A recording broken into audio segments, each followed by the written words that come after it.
Bonjour Paperboy. Le sujet de la semaine, c'est comment gérer discrètement ses menstruations.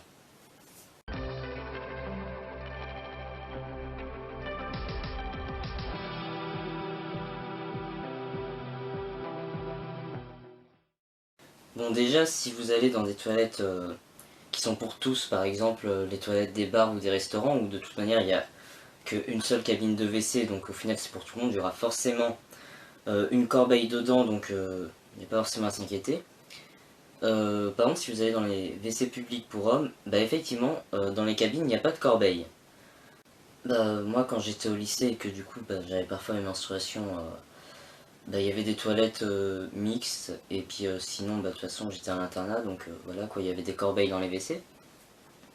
Mais quand je suis rentré à la fac, du coup, ben, j'allais dans les toilettes pour mecs et j'essayais de faire en sorte que personne ne sache que je suis trans.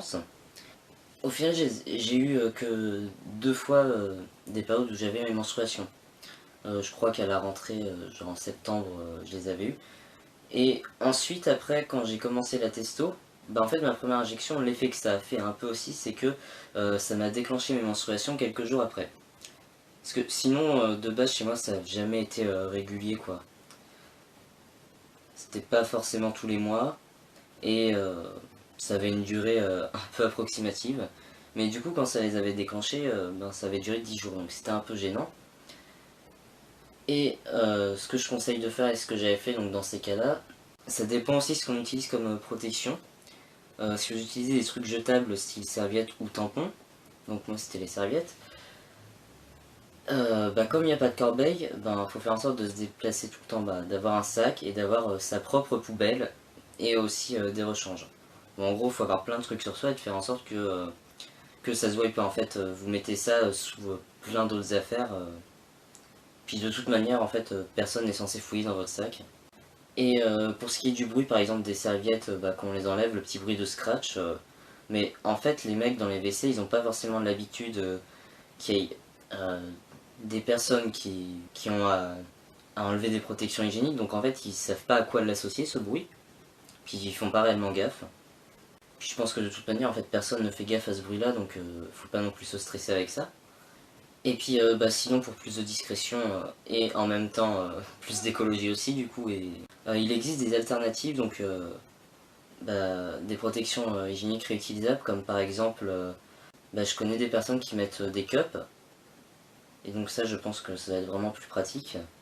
Et sinon dans certains bah, magasins bio ils vendent aussi des serviettes mais réutilisables donc qui sont lavables. Bon, après, il y a toujours la problématique bah, de transporter une serviette de rechange et d'avoir aussi un sac pour mettre celle qui est sale. Mais sinon, voilà quoi, il y a des moyens de gérer ça discrètement. Après, les menstrues, c'est pas non plus ben, que du sang qui coule, quoi. Donc, généralement, bah, ça fait mal aussi. D'ailleurs, en fait, même sous testo, on peut avoir des sortes de symptômes de menstruation sans forcément qu'il y ait de sang qui coule.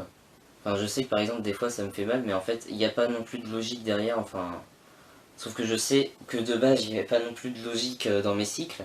Du coup, bon, ça, je pense que ça peut se gérer discrètement parce que ça peut arriver à tout le monde d'avoir mal au ventre, donc faut juste avoir des spaces-fonds ou des trucs comme ça au cas où, quoi. Je pense qu'il n'y a pas non plus grand chose à dire sur la question, quoi. C'est assez facile d'être discret. Après, bien entendu, faut pas mettre de pantalon blanc quand vous les avez, quoi, mais c'est logique ça. Non, bah, il n'y a pas grand chose à dire, du coup, voilà, je pense que j'ai fini. Au revoir, à la semaine prochaine, bye! Avant de terminer, ben, je tiens à vous rappeler, si jamais vous êtes intéressé, qu'il y a une émission sur le genre qui existe. C'est sur la radio Alpa 107.3. Ça s'appelle Non mais genre et c'est tous les mercredis de 20h à 21h. Et sinon, c'est aussi disponible en rediffusion sur le Mixcloud de l'émission.